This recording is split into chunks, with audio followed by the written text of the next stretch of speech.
Hi friends. आज के इस वीडियो में हम लोग ब्रिक्स कंट्रीज़ को डिस्कस करेंगे। ब्रिक्स में कौन कौन सी कंट्रीज़ आती हैं ये इस वीडियो में हम लोग समझेंगे और ये भी देखेंगे कि ब्रिक्स को दुनिया का one of the most powerful groups क्यों बोला जाता है।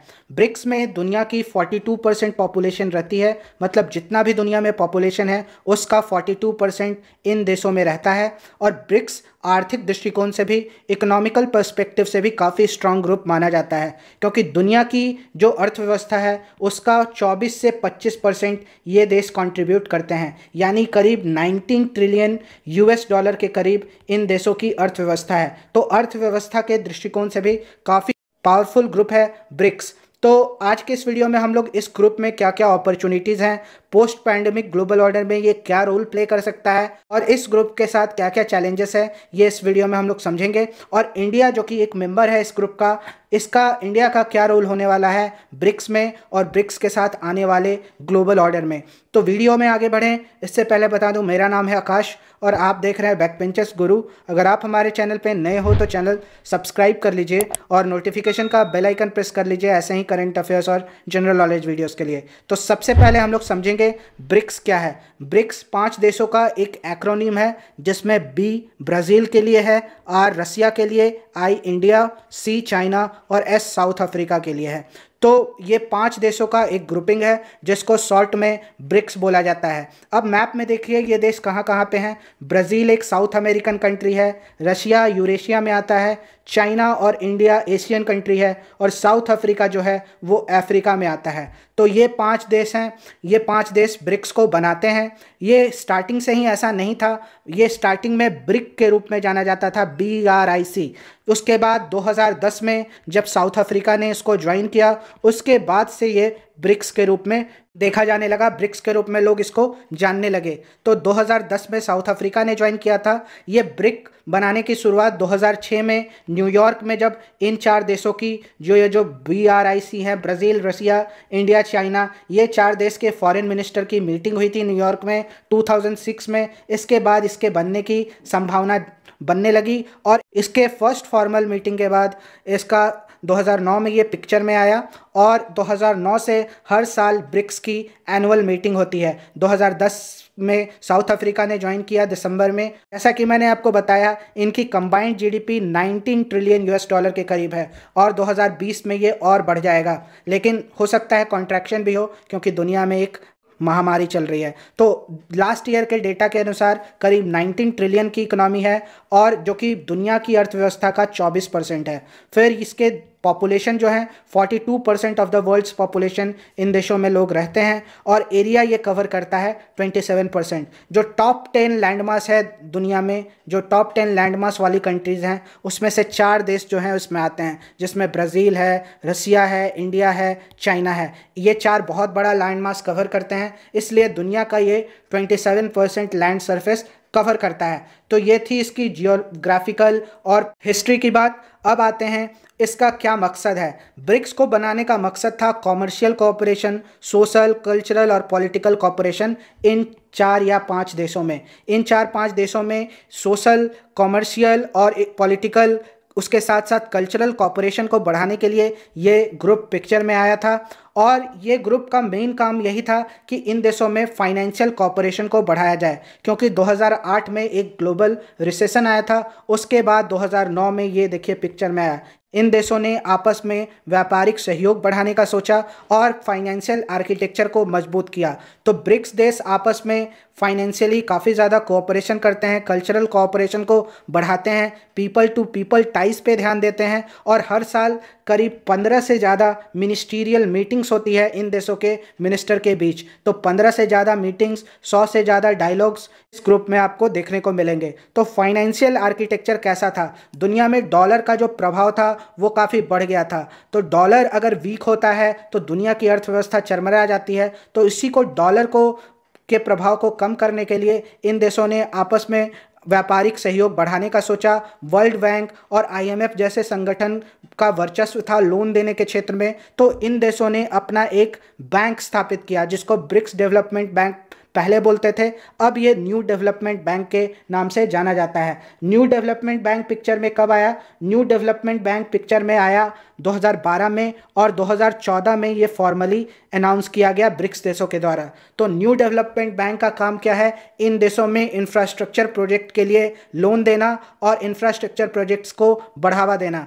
तो न्यू डेवलपमेंट बैंक का कैपिटल करीब $100 के करीब है, और ये बैंक काफ़ी ज़्यादा काम कर रहा है इन देशों में इंफ्रास्ट्रक्चर डेवलपमेंट के लिए। तो ये था पहला जो आपस में फाइनेंशियल सहयोग बढ़ाने की तरफ कदम। दूसरा है ब्रिक्स CRA। ब्रिक्स CRA मतलब ब्रिक्स कंटिंजेंट रिजर्व एग्रीमेंट। इसके तहत दुनिया के प्रेशर से, फाइनेंशियल प्रेशर से इन देशों की करेंसी को कैसे बचाया जाए। जैसे दुनिया में अगर रुपया वीक होता है तो उसको बचाने के लिए कंटिंजेंट रिजर्व एग्रीमेंट है, और इन देशों की कोई भी करेंसी अगर वीक होती है तो ग्लोबल फाइनेंशियल प्रेशर से उसको बचाने के लिए ये ब्रिक्स CRA बनाया गया। फिर कस्टम्स में इन देशों का कॉपरेशन है। फिर ब्रिक्स की, जैसा कि मैंने आपको बताया, हर साल करीब 15 से ज़्यादा मिनिस्टीरियल मीटिंग्स होती है, और पीपल टू पीपल कॉन्टैक्ट में ये ब्रिक्स देश आपस में कोऑपरेट करते हैं। ब्रिक्स फिल्म फेस्टिवल हाल में ही हुआ था, वो भी आपको याद होगा। तो इन देशों का आर्थिक सहयोग, व्यापारिक सहयोग, राजनैतिक सहयोग, सामाजिक सहयोग और जो कल्चर के क्षेत्र में कॉपरेशन है वो काफ़ी बढ़ता जा रहा है, और ये दुनिया की 42% आबादी इन देशों में रहती है। ये ग्रुप काफ़ी इंपॉर्टेंट इसलिए भी हो जाता है। ठीक है, अब आते हैं करेंट इश्यूज क्या क्या हैं ब्रिक्स से रिलेटेड। 12th ब्रिक्स समिट जो कि वर्चुअली रिसेंटली कंक्लूड किया गया है, जिसमें रसिया होस्ट था। Russia was host of this summit. इसके बाद इंडिया होस्ट होगा, ऐसे चलता है अल्फ़ाबेटिकल ऑर्डर में। ब्राज़ील के बाद रसिया, रसिया के बाद इंडिया, इंडिया के बाद चाइना, चाइना के बाद साउथ अफ्रीका। तो रसिया इस साल होस्ट था। 17 नवंबर को ये मीटिंग हुई थी, और इसके बाद अगले साल इंडिया इस मीटिंग को होस्ट करेगा। तो इस मीटिंग में कोविड पैंडेमिक से जो दुनिया की अर्थव्यवस्था खराब हुई है उस पर चर्चा हुआ, और जियो स्ट्रैटेजिक जो चेंजेस आ रहे हैं दुनिया में उसको भी डिस्कस किया गया। प्रधानमंत्री ने UN के, यूनाइटेड नेशंस के जो 75 साल हुए हैं उस पर बात की, और इंडिया UNSC में जो रिफॉर्म्स चाहता है, क्योंकि यूनाइटेड नेशन सिक्योरिटी काउंसिल में 5 परमानेंट मेंबर हैं। इंडिया भी अपनी परमानेंट सीट के लिए दावेदारी करता है। मैक्सिमम देश उसका सपोर्ट करते हैं, लेकिन चाइना जैसे देश इंडिया के सामने ब्लॉकेज और इंडिया के बिड को कमज़ोर करने की कोशिश करते हैं। तो प्रधानमंत्री मोदी ने इसमें UNSC की रिफॉर्म्स की बात की, सुधार की बात की यूनाइटेड नेशन सिक्योरिटी काउंसिल में, और जो ग्लोबल गवर्नेंस के इंस्टीट्यूट्स हैं जैसे World Trade Organization, IMF, World Health Organization, इनमें भी सुधार की बात की गई। और टेररिज्म जो कि दुनिया के लिए सिरदर्द बन चुका है, हर साल काफ़ी लोगों को जान गंवानी पड़ती है आतंकवाद से, तो आतंकवाद के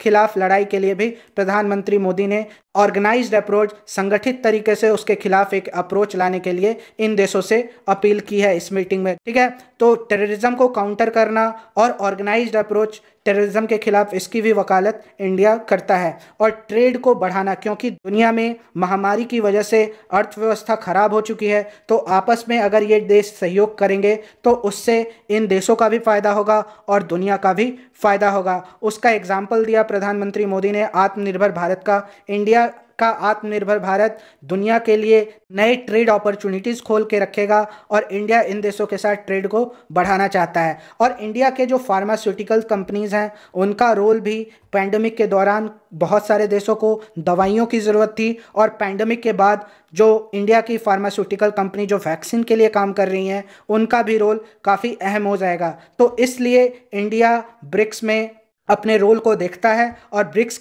कंट्रीज़ के साथ अपने रिलेशंस को बढ़ाना चाहता है। इंडिया काफ़ी लंबे समय से परमानेंट मेंबरशिप चाहता है यूनाइटेड नेशंस सुरक्षा परिषद में, तो ये देश इसको बैक करेंगे। तो ये देश आपस में कोऑपरेट कर रहे हैं, और बहुत सारे देश ब्रिक्स को ज्वाइन करना चाहते हैं। ब्रिक्स को एक्सपैंड करना भी इन देशों के लिए चुनौती है।